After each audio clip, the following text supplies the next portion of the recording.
बिस्मिल्लाहिर्रहमानिर्रहीम। आज से 1400 साल पहले इस दुनिया में हज़रत मूसा अलैहिस्सलाम से लेकर हज़रत ईसा तक जितने भी अंबिया अकराम इस दुनिया में आए थे, सब ने एक नबी और इसके अहले बैत की शान बयान की। आखिर वो नबी कौन था? हज़रत मोहम्मद सल्लल्लाहु अलैहि वसल्लम। हज़रत मोहम्मद सल्लल्लाहु अलैहि वसल्लम के इस दुनिया में आने का जिक्र हर नबी ने किया अपनी कौम के सामने, और लोगों को यह भी पता था कि अल्लाह की तरफ से एक आखिरी नबी आने वाला है, और लोगों को हज़रत मोहम्मद सल्लल्लाहु अलैहि वसल्लम के आने की हर निशानी का भी पता था। तो एक रात हज़रत मोहम्मद सल्लल्लाहु अलैहि वसल्लम इस दुनिया में तशरीफ़ लाए, लेकिन जब लोगों को पता चला कि वो आखिरी नबी इस दुनिया में आ चुका है, तो हज़रत मोहम्मद को दाई हलीमा के साथ एक ऐसी जगह भेज दिया गया जहाँ कोई यहूदी भी इन्हें ढूंढ ना सके, क्योंकि यहूदी हज़रत मोहम्मद सल्लल्लाहु अलैहि वसल्लम के खून के प्यासे हो चुके थे, और वो जानते थे कि वो आने वाला आखिरी नबी आ गया है जिसका जिक्र मूसा अलैहिस्सलाम ने किया था। और इसी तरह ईसाइयों और हिंदुओं के यहाँ भी हज़रत मोहम्मद सल्लल्लाहु अलैहि वसल्लम का जिक्र था, और इनकी अहले सुन्नत का भी जिक्र किया गया था, यानी कि इनकी अहले बैत किताबों में। और जिन अंबिया कराम को किताबें मिली तो इनकी किताबों में भी हज़रत मोहम्मद सल्लल्लाहु अलैहि वसल्लम और उनकी अहले बैत का जिक्र मौजूद था। लेकिन आज दुश्मनों ने वो चैप्टर ही गायब कर दिया जहाँ हज़रत मोहम्मद सल्लल्लाहु अलैहि वसल्लम का जिक्र था, और जिन किताबों में हज़रत मोहम्मद सल्लल्लाहु अलैहि वसल्लम का जिक्र गायब नहीं कर सके तो उन्होंने वो किताबें ही जला डाली। तो लोग डरने लगे कि अगर हमारी किताबों में हज़रत मोहम्मद सल्लल्लाहु अलैहि वसल्लम का जिक्र देख लिया किसी ने, तो वो लोग ज़्यादा से ज़्यादा मुसलमान होना शुरू हो जाएंगे। और यहाँ हिंदू भी कुछ कहते हैं हज़रत मोहम्मद सल्लल्लाहु अलैहि वसल्लम और उनकी अहले बैत के बारे में, तो चलो इस पर नज़र डालते हैं। आप सबको ये तो पता होगा कि इस दुनिया में जितने भी मजहब हैं, इनमें सबसे पुराना मजहब हिंदू है,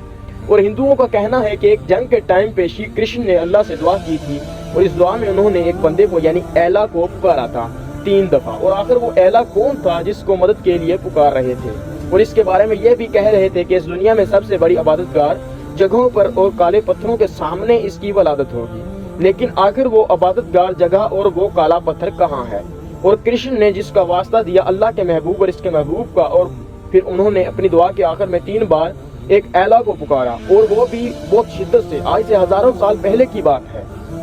बरानी ज़बान में जो किताबें लिखी गई थी, इनमें ये अल्फाज एला या एलिया या एली वो हस्तियों को कहते थे जो आखिर ज़माने में जिनका ज़हूर होगा। और पुराने ज़माने की बाइबल में भी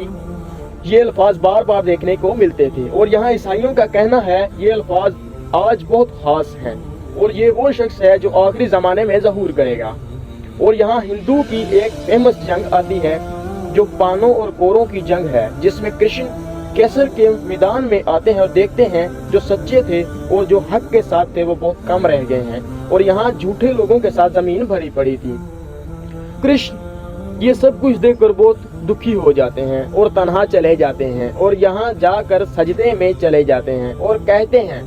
हिंदुओं की किताबों में मौजूद है, वो ये कहते हैं, या अल्लाह इस दुनिया को बनाने वाले, दुनिया में भेजने वाले, तुझे तेरी ज़ात की कसम, तू दिन और रात करता है और तूने ही ज़मीन को बनाया है, तुझे इसकी कसम जो तेरे प्यारे का प्यारा है, तेरे महबूब का महबूब है, तुझे इसका वास्ता है जो एला है, और वो दुनिया की सबसे बड़ी इबादतगार जगहों पर एक काले पत्थर के सामने ज़हूर पाएगा। तो मेरी पुकार सुन सकता है, और जो झूठे हैं जो बुरे हैं इन्हें खत्म कर दे, और जो सच्चे हैं इनको फतेह दे। या अल्लाह एला एला एला। और यही बातों से साफ पता चलता है कि उन्होंने अल्लाह को किसी का वास्ता दिया और मदद को पुकारा है, और इसके आने की जगह भी बताई है, और इसका नाम है हजरत अली इब्ने अबी तालब। और इस दुनिया में हजरत अली ही है जिसकी वलादत काबा में हुई थी, और वो दीवार के निशान आज भी मौजूद हैं, और वो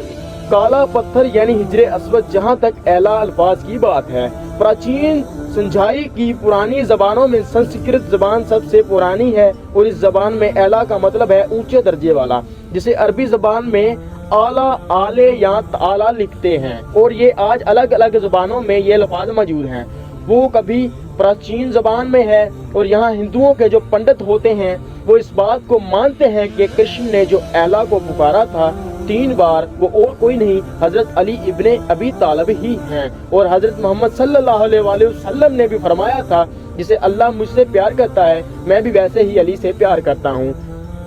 علی اور میں ایک ہی نور سے بنے ہیں، اور جس نے علی سے پیار کیا اس نے مجھ سے پیار کیا، جو علی کا دشمن ہے وہ میرا دشمن ہے، اور جو میرا دشمن ہے وہ اللہ کا دشمن ہے، اور اسی وجہ سے حضرت علی کو مدد کے لیے شدت سے پکارا جاتا ہے۔ اور یہاں حضرت محمد صلی اللہ علیہ وآلہ وسلم کی حدیث آتی ہے، اے علی، یہاں کسی نے بھی پہچانا نہیں خدا کو سوائے تیرے اور میرے، اور آج تک مجھے بھی کوئی نہیں پہچان پایا سوائے خدا کے،